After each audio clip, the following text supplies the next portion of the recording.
Do you like easy things? What about things which require a bit more effort to complete? Now I'm going to guess that the answer to those questions are respectively yes and then no. But let's rephrase them a little bit. Do you like cramming many things together, leading to stress?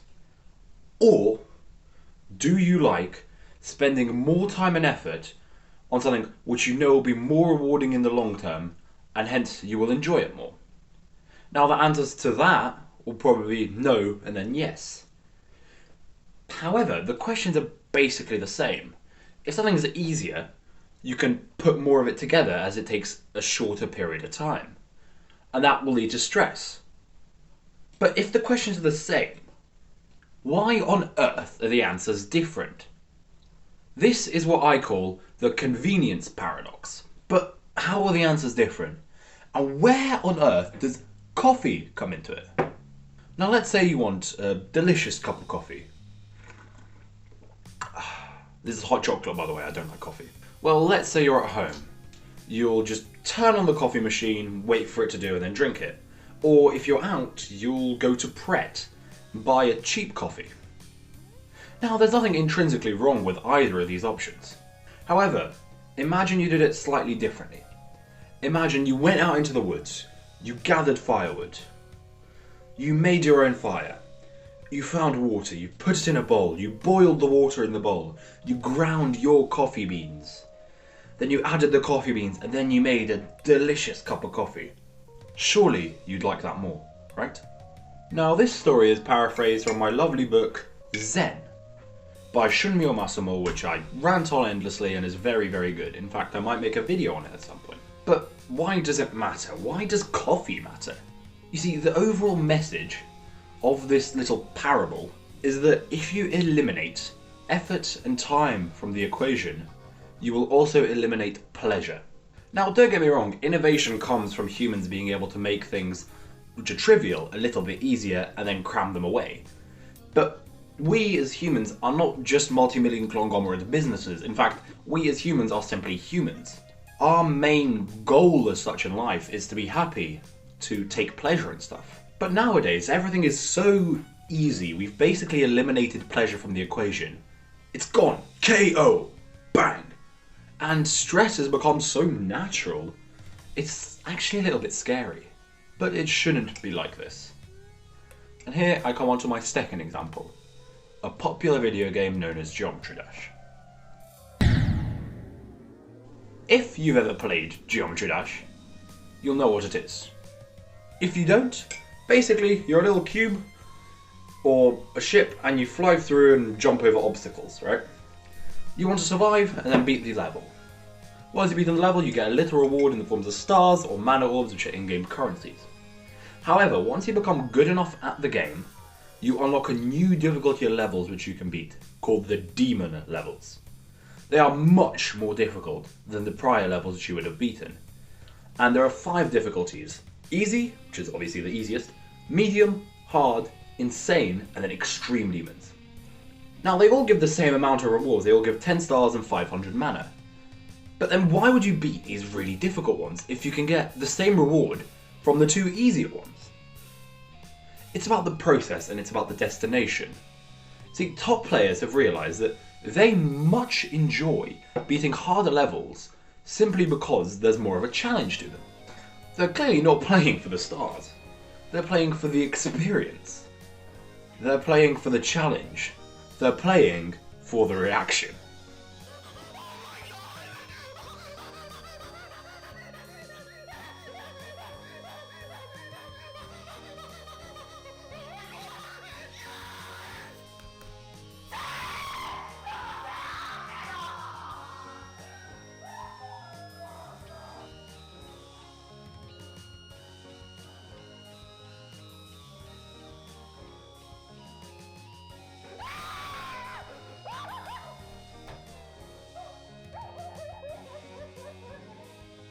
Now, according to the National Institute of Health, taking challenges at optimal levels can be beneficial to the well-being of the self and others.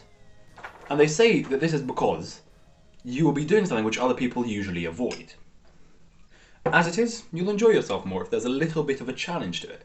If everything's too easy and there's no friction at all, you'll never have fun. And this brings me on to my last example, the obvious one which comes up in all my videos, which is school. See, I find school, or used to find school, remarkably boring. It was dry. And not only was it boring, it was exhausting, not fun, stressful. From this video, you can probably now tell what those are all symptoms of. Those are all symptoms of a lack of a challenge, of something being way too easy. Luckily, I'm smart, so this is a very first world problem. However, it does affect others as well. Every single day at school, they give you little tasks which the point is that you're meant to complete them, obviously that's how it works. But then you get like maybe 10 of them in a lesson, then you have 7 lessons every day.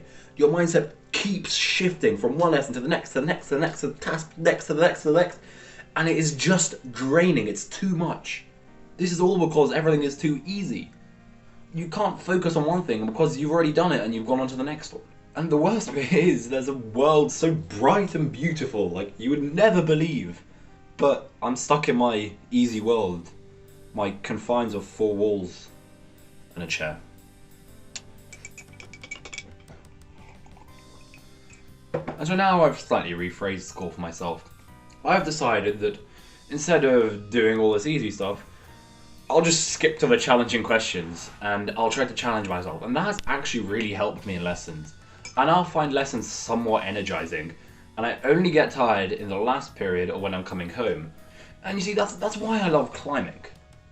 Climbing, it's an insanely difficult sport. Your forearms basically perish every single time you do it. But it's so fun. The insanely challenging walls which you do are just unbelievable. And when you complete it, the feeling is absolutely stellar. You are on top of the fucking moon, man. So what do I mean by this? Well, the larger the challenge, the larger the reward to an extent. And you'll also enjoy the process more if there's more of a challenge. And I do want to say that you shouldn't challenge yourself to extreme levels like some of the Geometry Dash players.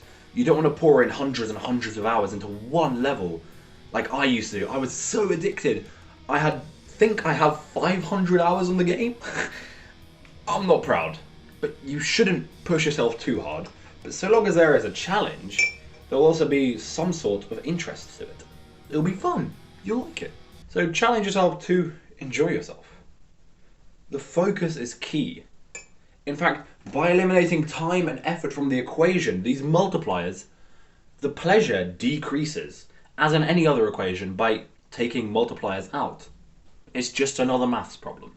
Make everything too convenient, and your life becomes stressful and miserable.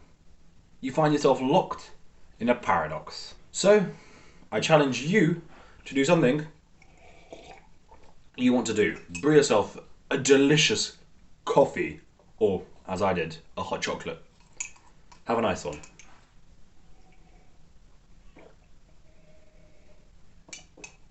That was delicious, man.